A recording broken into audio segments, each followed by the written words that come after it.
अस्सलाम वालेकुम स्टूडेंट्स, उम्मीद है आप खैर खैरियत से होंगे। Let's start IFRS 15 question. इस क्वेश्चन के अंदर हमारे पास 3 एडजस्टमेंट्स हैं और 9 मार्क्स की एडजस्टमेंट है। रिक्वायरमेंट क्या है हमारी? करेक्शन एंट्री पास करनी है हमने in books of HL for the year ended 31 December 22। और अदर इंफॉर्मेशन सबसे पहले पढ़ लेनी चाहिए। कंपनी ने डेजिग्नेट किया इन्वेस्टमेंट और liability to be valued at fair value through OCI। और एप्लीकेबल डिस्काउंट रेट क्या है हमारा? 15% per annum where ever required. लें जी, एडजस्टमेंट पेपर में सबसे जो इम्पोर्टेंट काम है वो आपका होता है कि आसान एडजस्टमेंट पहले, मुश्किल एडजस्टमेंट बाद में। तो मैं स्मॉलेस्ट एडजस्टमेंट को आसान अज्यूम करते हुए पहले इसको डिस्कस कर देता हूँ। 15 अक्टूबर 22 पर Hasan limited sold readymade cruise ship to Beta for 25 million का आपको बीटा बेचा गया। As per the contract payment would be made after 2 years. तो 2 साल का गैप है इसके अंदर। The accountant recognizes sale revenue of 25 million upon delivery on 15 October. और डिलीवरी फौरी तौर पर हो गई है और 25 मिलियन की फौरी तौर पर सेल रिकॉर्ड कर ली गई है। हालांकि 25 मिलियन की सेल रिकॉर्ड नहीं होनी थी, हमें उसकी प्रेजेंट वैल्यू निकालनी थी और फिर आगे बढ़ना था। Further commission paid to sales employ for winning the contract of 1.6 million was capitalized and is being amortized over 2 years period.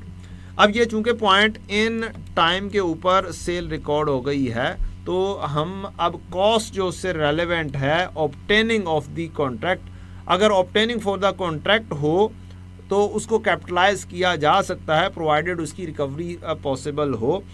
तो इसके अंदर रिकवरी तो हो रही होगी, लेकिन चूंकि पॉइंट इन टाइम पर रेवेन्यू रिकॉर्ड हो गया तो इस वजह से हम इसको भी हम क्या करेंगे, पॉइंट इन टाइम के ऊपर ही कॉस्ट रिकॉर्ड कर लेंगे। Let's check it out. और इसकी हमने 2 साल का चूंकि लैग है हमारी डिलीवरी और रिसीट के अंदर, तो हमें इसकी प्रेजेंट वैल्यू मालूम करनी है। और 1 साल का या 31 दिसंबर हमारा ईयर एंड होगा, आई थिंक सो 31 दिसंबर 22 है। तो फिर हमें क्या करना होगा, 15 अक्टूबर से लेके अक्टूबर का महीना आधा, नवंबर दिसंबर 2.5 महीने को के हिसाब से इंटरेस्ट रिकॉर्ड करना होगा। ये हमारा छोटा सा काम है इस क्वेश्चन के अंदर। तो सेकेंड एडजस्टमेंट में जो मेरी ओरिजिनल एंट्रीज, हमने आपके लिए तीनों एंट्रीज बना ली हुई हैं कि ओरिजिनल एंट्रीज क्या होनी थी, रॉन्ग क्या हो गया हुआ। तो एडजस्टमेंट नंबर 2 के ऊपर बढ़ते हैं। ओरिजिनल एंट्री 15 अक्टूबर पर एंट्री होनी चाहिए थी रिसीवेबल डेबिट और सेल्स क्रेडिट, लेकिन कितने के साथ?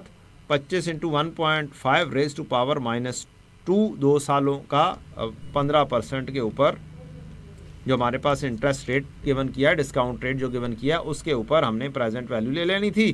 18.9 आ गया, इसके ऊपर सेल रिकॉर्ड होनी थी।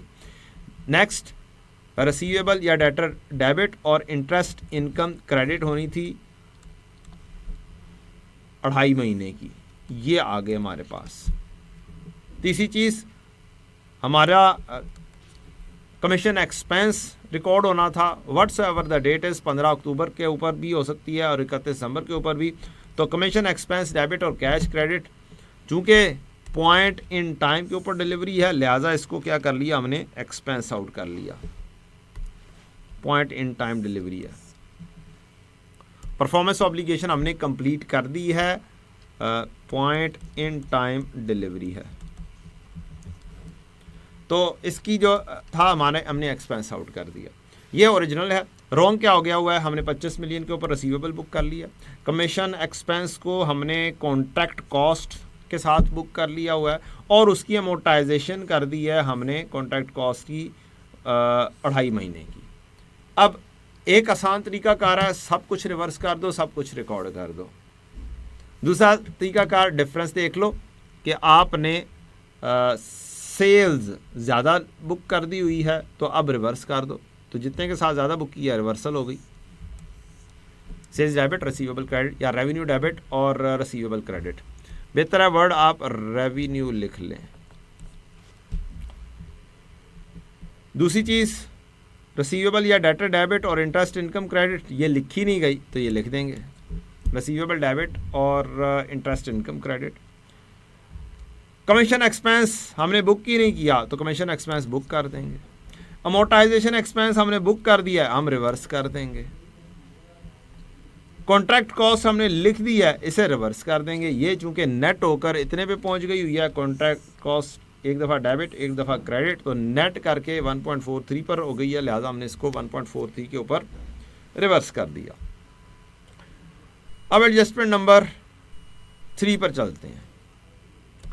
कोई एंट्री नहीं की for the service rendered for the contract entered into on 1 November 22 between Hassan Limited and Wasim Limited. The contract states that WL will issue its shares in consideration for the services.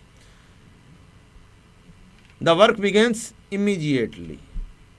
अब हमारे पास investments आनी है, पैसों की बजाय shares आने हैं। In exchange of services, WL promises 300 shares of its ordinary shares per month of services.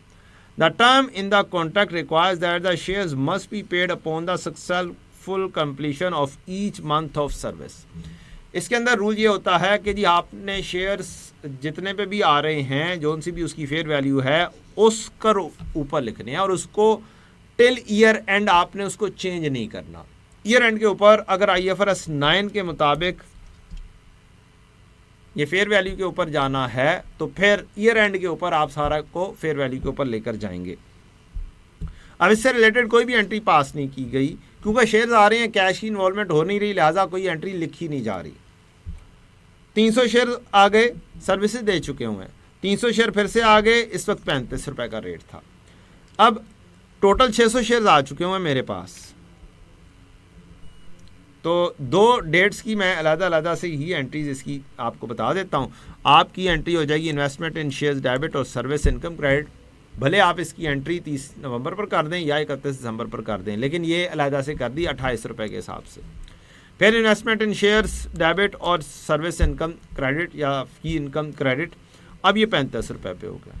अब क्लोजिंग 35 रुपये के ऊपर होना है, लिहाजा हमने आपके लिए इन 300 शेयर्स को इंक्रीज़ नहीं किया, बस इन 300 शेयर्स की वैल्यू को इंक्रीज़ करना है 7 रुपये के डिफरेंस के साथ। वो बन रही है इन्वेस्टमेंट इन शेयर्स डेबिट और fair value reserve OCI credit.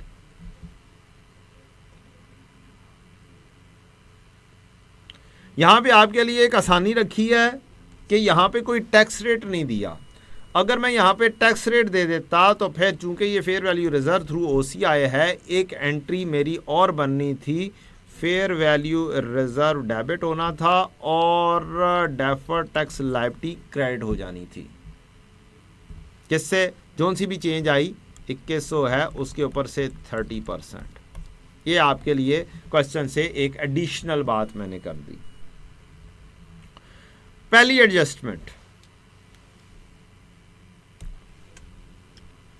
On 1st January, Bias Hassan Limited entered into a contract with Ahal Limited to construct a cruise ship for 400 million to be delivered on 31 December 23।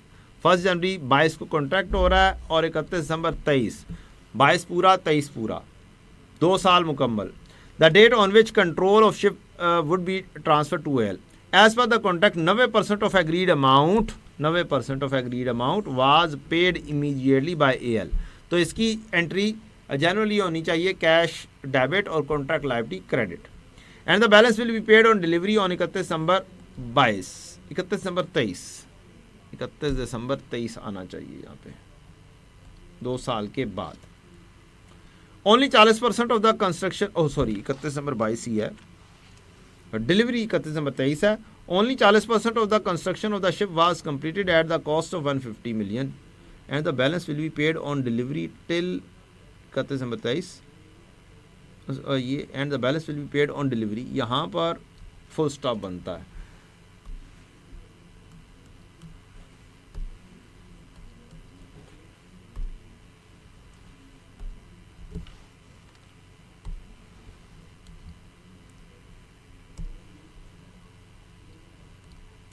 Till 31 December 22, only 40% of the construction of ship was completed at a cost of 150 million, which is recorded at cost of sales। चूंकि चीज़ें अभी गई ही नहीं हैं, लिहाजा cost of sales बनती नहीं है। He recorded the amount received at the date of contract as revenue और रेवेन्यू लिख दिया, ये भी नहीं बनता, कॉन्ट्रैक्ट लायबिलिटी बनती है। And only recorded an interest expense amounting to ₹45.36 million at year end, और एक इंटरेस्ट एक्सपेंस भी लिख दिया साथ के साथ ही। तो अब क्या कर दिया उसने लिख दिया कैश डेबिट और कॉन्ट्रैक्ट लायबिलिटी जेन्युइनली होनी चाहिए। जितने पैसे आए 360 आए, आउट ऑफ द 40 90% पैसे आ गए हमारे पास। इसी 90% का रॉन्ग अमाउंट रेवेन्यू क्रेडिट कर दिया, तो इसकी ठीक रेवेन्यू डेबिट और कॉन्ट्रैक्ट लायबिलिटी क्रेडिट एंट्री ये बनती है। दूसरी entry interest expense debit contract liability credit होनी चाहिए 360 के ऊपर 15% रेट लगाकर, और उन्होंने इंटरेस्ट एक्सपेंस डेबिट किया हुआ है और हम अज्यूम यही कर सकते हैं कि जी चूंकि इंटरेस्ट एक्सपेंस किया हुआ है तो कॉन्ट्रैक्ट लायबिलिटी साथ क्रेडिट किया होगा उसने। तो ये कम के साथ हुआ है, अब हम मजीद कर देंगे। तीसरी चीज़, उसने जो खर्चा किया हुआ है कॉस्ट ऑफ सेल्स में लिख दिया हुआ है, जो कि अभी तो इन्वेंट्री बन रही थी, वर्क इन प्रोसेस में थी। इन्वेंट्री डेबिट कैश क्रेडिट होनी चाहिए थी, तो अब इन्वेंट्री नहीं लिखी गई, वो लिख देंगे, और कॉस्ट ऑफ सेल्स इजाफी लिख दिया, उसको रिवर्स कर देंगे।